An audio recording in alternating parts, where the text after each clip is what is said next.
Expectation অনেক। যে আল্লাহ এই অবস্থার সৃষ্টি করে দিয়েছেন সে আল্লাহর কাছে কৃতজ্ঞতা জানানো উচিত আমাদের। পরিপূর্ণ হতো যদি আজ দেশমাতা বেগম খালেদা থাকতেন।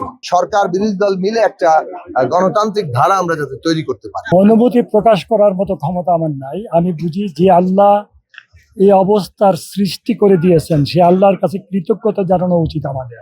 আমরা কখনো চিন্তা করি না এই অবস্থা আল্লাহ পাক আমাদেরকে দান করবে, কিন্তু ধর্ম মন্ত্রণালয়ে যে আমাদের দেওয়া হয়েছে দায়িত্বে আমি জানি না। আমরা যেটা শুনেছি তার প্রেক্ষিতে জানতে চাচ্ছি। আমাদের চেয়ারম্যান তারেক রহমান সাহেবের নেতৃত্বে ইনশাআল্লাহ আমরা দেশকে আগায় নিতে পারবো এবং একটা উদাহরণ হিসেবে থাকবে বাংলাদেশ নতুন প্রজন্মের কাছে। এক্সপেকটেশন অনেক এবং আমরা সেই এক্সপেকটেশন পূরণ করার আকাঙ্ক্ষা ইচ্ছা রাখি এবং আমরা চেষ্টা থাকবো সর্বোচ্চ যাতে করে আমরা মানুষের আকাঙ্ক্ষা পূরণ করতে পারি। পরিপূর্ণ হতো যদি আজ দেশমাতা বেগম খালেদা থাকতেন। সেই জায়গাটি শূন্যতা।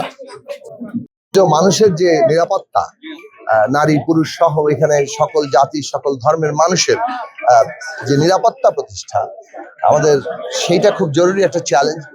এবং সবচেয়ে বড় কথা হচ্ছে যে দেশের আর্থসামাজিক নীতিতে যদি আমরা বৈষম্য কমিয়ে না আনতে পারি, আমাদের খেটে খাওয়া মানুষের ন্যায্য হিস্যা তৈরি করতে না পারি, তাহলে কিন্তু এখানে আমরা আমাদের অর্থনৈতিক অগ্রযাত্রাটা এগিয়ে নিয়ে যেতে পারবো না। আমরা যদি এখানে প্রত্যেক পরিচয়ের মানুষের অধিকার এবং মর্যাদা প্রতিষ্ঠা করতে না পারি, তাহলে বাংলাদেশকে একটা ইনক্লুসিভ এবং ঐক্যবদ্ধ বাংলাদেশের জায়গায় পরিণত করতে হবে। এই সবগুলো জায়গাতেই সমস্যা ছিল এবং সবগুলো জায়গাতেই একটা ভয়ঙ্কর পরিস্থিতি তৈরি করা হয়েছিল। আমরা সেই জায়গাগুলো অতিক্রম করতে চাই। সরকার বিরোধী দল মিলে একটা গণতান্ত্রিক ধারা আমরা যাতে তৈরি করতে পারি।